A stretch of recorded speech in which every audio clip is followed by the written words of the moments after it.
নমস্কার, তনিমাস কিচেনে আপনাদের সবাইকে স্বাগত। আজকে আমি তৈরি করব আইসক্রিম। এই প্রচণ্ড গরমে সবার প্রিয় জিনিস আইসক্রিম। তো আইসক্রিম বানানোর জন্য আমি এখানে নিয়ে নিয়েছি লিকুইড মিল্ক 1 লিটার, চিনি, ভ্যানিলা এসেন্স, এটা রয়েছে কাস্টার্ড পাউডার, আর রয়েছে ফ্রেশ ক্রিম। একটা কন্টেনারের মধ্যে রয়েছে 200 ml করে। তো আমি 3টে কন্টেনার নিয়েছি। তো চলুন শুরু করা যাক। এখানে আমি 1 লিটার দুধ ফোটাতে দিয়েছি। দুধটা যতক্ষণ না ফুটে ওঠে ততক্ষণ পর্যন্ত আমি অপেক্ষা করব। দুধটা বেশ কিছুক্ষণ ফোটানো হয়ে গেছে। এবার এর মধ্যে আমি দিয়ে দেব চিনি।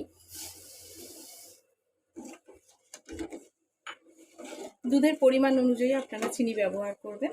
আমি এখানে 1 লিটার দুধ নিয়েছিলাম, সেই অনুযায়ী আমি চিনি ব্যবহার করেছি। এবার চিনিটা সম্পূর্ণ দুধের সাথে মিশে যাওয়া পর্যন্ত আমি দুধটাকে ফোটাতে থাকবো এবং একবার করে নাড়তে থাকবো। চিনি এবং দুধ খুব সুন্দরভাবে ফোটানো হয়ে গেছে। এবার এই দুধ থেকে আমি কিছুটা দুধ তুলে নেব কাস্টার্ড পাউডার গোলার জন্য।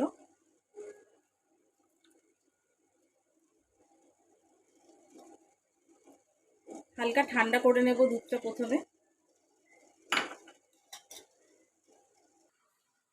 এই স্পুনটা মেপে আমি 3 স্পুন মতো এখানে কাস্টার্ড পাউডার অ্যাড করে দেব। 3 tablespoon custard powder add করে দিচ্ছি। এটা দুধের সাথে খুব ভালো মতো মিশিয়ে নেব। এবার এর মধ্যে আমি খুব সামান্য পরিমাণ ভ্যানিলা এসেন্স ব্যবহার করব। কাস্টার্ড পাউডারটা কেশর পেস্তার ফ্লেভার, সেই জন্য আমি খুব সামান্য পরিমাণ ভ্যানিলা এসেন্সটা এর মধ্যে মিশিয়ে দিলাম। ভালো মতো গুলে নেব। এবার এই দুধের মধ্যে কাস্টার্ড পাউডার মেশানো দুধটা দিতে থাকবো আর নাড়তে থাকবো, নইলে জমে যাবে। এটা কেশর পেস্তার ফ্লেভারে কাস্টার্ড পাউডার, তাই একটু গ্রিন কালারের হয়েছে। তো এটাকে আমি ঘন হওয়া পর্যন্ত অপেক্ষা করব আর এইভাবে আমি নাড়তে থাকব। কাস্টার্ড পাউডার দেওয়ার পরে দুধটা খুব ভালো মতো ঘন হয়ে গেছে। এবার এটা আমি গ্যাসটাকে নিভিয়ে দেব, দিয়ে রুম টেম্পারেচারে আসা পর্যন্ত আমি অপেক্ষা করব। যতক্ষণ না রুম টেম্পারেচারে আসে ততক্ষণ পর্যন্ত এটাকে আমি ঠান্ডা করতে দেব। কাস্টার্ড পাউডার দিয়ে বানানো দুধটা পুরো রুম টেম্পারেচারে চলে এসছে, ঘনত্বটা এরকম হয়ে গেছে। এবার এটাকে আমি মিক্সার গ্রাইন্ডারের এই জারের মধ্যে ট্রান্সফার করে দেব।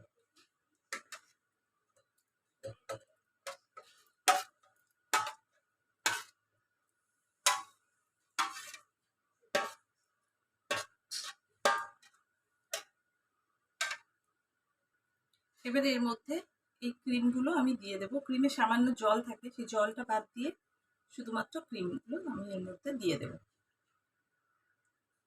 এবার এটাকে ভালো করে ঢেকে মিক্সার গ্রাইন্ডারে একবার ঘুরিয়ে নেব, যাতে সম্পূর্ণ সুন্দরভাবে মিশে যায়। এটা খুব সুন্দরভাবে মেশানো হয়ে গেছে। দেখুন কত সুন্দরভাবে সমস্ত ইনগ্রিডিয়েন্টস মিশে গেছে।